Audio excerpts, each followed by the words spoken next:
በስመ ሥላሴ በስመ አብ ወወልድ ወመንፈስ ቅዱስ አሐዱ አምላክ አሜን። ሰላም እግዚአብሔር አምላክ ምስ ኩላትኩም ይኹን። ስድራ እግዚአብሔር አምላክ ከመይ ውዕልኩም?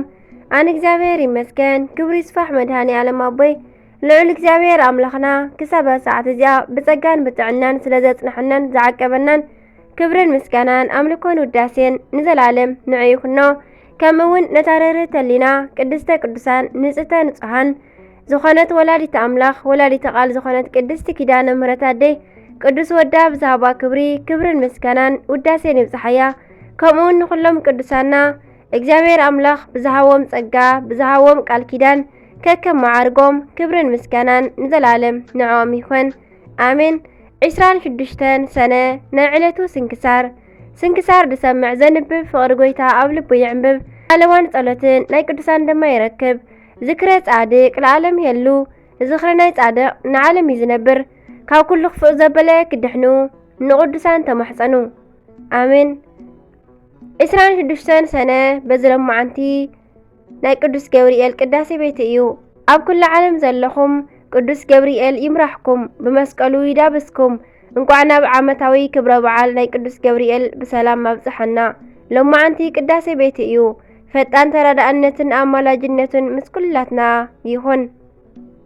ከምቲ ንአዛርያን ንዘካርያስን ንኤልሳቤጥን ንቅድስቲ ድንግል ማርያም ዘበሰሮም ንዓና ድማ ብስራተ ጽድቁ የበስረና። ከምኡ ድማ ወርሓዊ በዓል ናይ አቡነ ሰላማ ከሳቴ ብርሃንን አቡነ ሀብተ ማርያምን እዩ። በረከቶምን ረድኤቶምን ምስ ኩላትና ይኹን።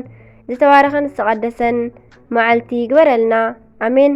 በስመ አብ ወወልድ ወመንፈስ ቅዱስ አሐዱ አምላክ አሜን።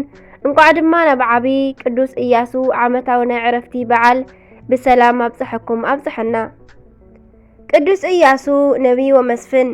እዚ ቅዱስ ዝተወልደ ኣብ ምድረ ግብፂ ኣብ ባርነት ኣብ ዝነበሩሉ እስራኤላውያን ክኸውን ከሎ ዝቐደመ ስሙ አውሴ ይበሃል ነበረ። ኣብቲ ዘመን እግዚአብሔር ንህዝቡ ድሕሪ 215 ዓመታት ካብ ባርነት ከውፅኦም ዝተቃረበሉ ስለ ዝኾነ ሊቀ ነቢያት ሙሴ ካብ ምድያም ምስ ተመለሰ ካብ ዝመረጾም ተኸተልቱ ቀንዲ ቅዱስ ኢያሱ ነበረ። እስራኤል ካብ ባርነት ክወጽእ ከለዉ ሙሴ ወዲ 80 ዓመት ኢያሱ ድማ ወዲ 40 ዓመት ነበረ። እቶም ህዝቢ ግን ተረርቲ ልቢ ስለ ዝነበሩ ን40 መዓልቲ ዝተሓሰበሎም መንገዲ 40 ዓመት ከም ዝኸውን ገበሩ። በዚ ጊዜ ቅዱስ ኢያሱ ካብ መምህሩ ካብ ሙሴን ካብ ህዝቡን ኣይተፈለየን። ንአውሴ ኢያሱ ኢሉ ከም ዝቐየረሉ ሙሴ ክኸውን እንከሎ ብፍቓድ እግዚአብሔር እዩ። ኢያሱ ማለት ድማ መድሓኒት ማለት እዩ። ነዚ ድማ ምኽንያት ኣሎ። ንግዚኡ ንአመሌቃውያን ስዒሩ ንህዝቡ ኣድሒኑ ምድረ ርስቲ ስለ ዘውረሰ ፍጻሜኡ ግን ንናይ ጎይታናን ኣምላኽናን ኢየሱስ ክርስቶስ ምሳሌ ንኽኸውን እዩ። ቅዱስ ኢያሱ ኣብ በረኻ ን40 ዘመናት ንእግዚአብሔር ኣምልኾ ንሊቀ ነቢያት ተኣዘዞ ኣገልገሎ እውን ንእስራኤል ድማ ናይ ጾር ሓለቓ ኮይኑ ካብ ናይ ኣሕዛብ ኢድ ኣድሓኖም። በዚ ብእግዚአብሔርን ብህዝቡን ሞገስ ረኸበ። ቅዱስ ሙሴ ኣብ ደብረ ናባው ኣብ ዝዓረፈ ጊዜ ህዝቡን ካህናትን ታቦተ ጽዮንን ተረከበ። ኣብዚ ጊዜ ዕድሚኡ ድማ ናብ 80 ይቀራረብ ነበረ። እግዚአብሔር ድማ ንኢያሱ ምሳኻ እየ ኢሉ ኣብ ልዕሊ ህዝቡ ነቢይን መስፍንን ወይ ከዓ መሓዳሪ ንኽኸውን ሸሞ። ቅዱስ ኢያሱ ድማ ሰለይቲ ልኢኹ ንባሕሪ ዮርዳኖስ ከፊሉ ንህዝቢ ኣሳጊሩ ናይ ኢያሪኮ ቀጽሪ 7 ጊዜ ዘይሩ ብሓይሊ እግዚአብሔር ኣፍሪሱ ናይ ኢያሪኮ ነገስታት አጥፊኡ ንህዝቡ ምድረ ርስቲ ምድረ ጸባን መዓርን ኣውረሰ። ናይ ገባዖን ሰባት ኣድሕነና ኢሎም ኣብ ዝለኣኹሉ ጊዜ ንነገስተ አሞሬዎንን ምእንቲ ክዋጋእ ቅዱስ ኢያሱ ወፀ። ነቶም ግሩማት ነገስታት ብናይ ፈጣሪኡ ሓይሊ ብጾርን ብተኣምራትን ስዒሩ ናይ እግዚአብሔር ስም ኣኽበረ። በታ ዕለት እውን ን12 ነገደ እስራኤል ርስቲ ከካፍል ከሎ ንፀሓይ ብገባዖን ንወርሒ ድማ ብቆላተ ብኤሎም ሸለቆ ኣቆመ። 7 ኣህጉራት ምስካይ ናይ መማሕፀኒ ከተማታት ፈለየ።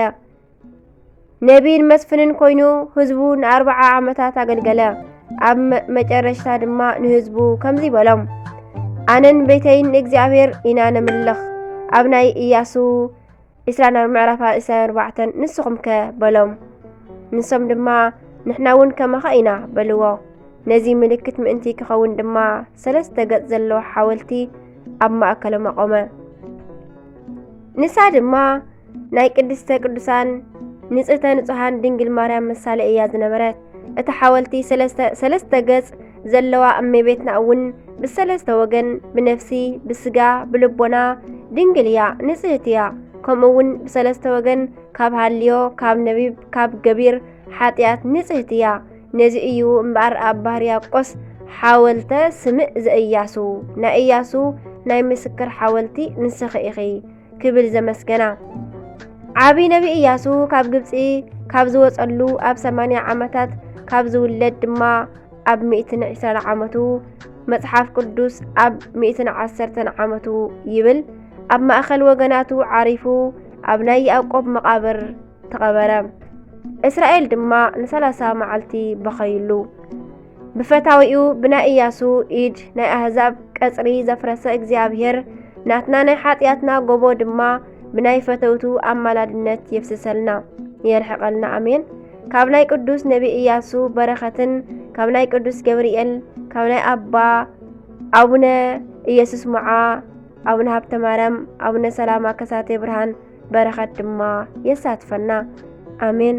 ሰነ 26 ዝኽበሩ ዓመታዊ ናይ ቅዱሳን በዓላት ድማ ቅዱስ ኢያሱ ነቢይ ወመስፍን፣ ቅዱስ ገብርኤል ሊቀ መላእክት ቅዳሴ ቤቱ።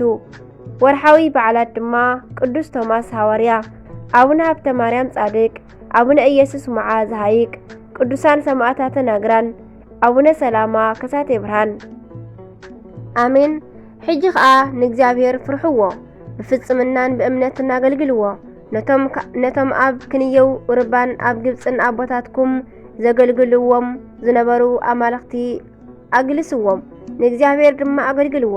ንእግዚአብሔር ምግልጋል ክፉእ ኮይኑ እንተተረኣየኩምሲ ንመን ከም ተገልግሉ ነቶም ኣቦታትኩም ኣብ ክንየው ርባ ዘገልግልዎም ዝነበሩ ኣማልኽቲ ወይ ኣማልኽቲ ናይቶም ንስኻትኩም ኣብ ምድሮም እትነብሩ ዘለኹም ኣሞራውያን ሎሚ ሕረዩ።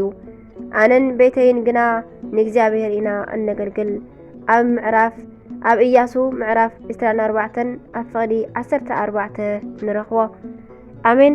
ስንክሳር ድሰምዕ ዘንብብ ፍቕሪ ጎይታ ኣብ ልቡ ይዕንብብ፣ ሓለዋን ጸሎትን ናይ ቅዱሳን ድማ ይረክብ።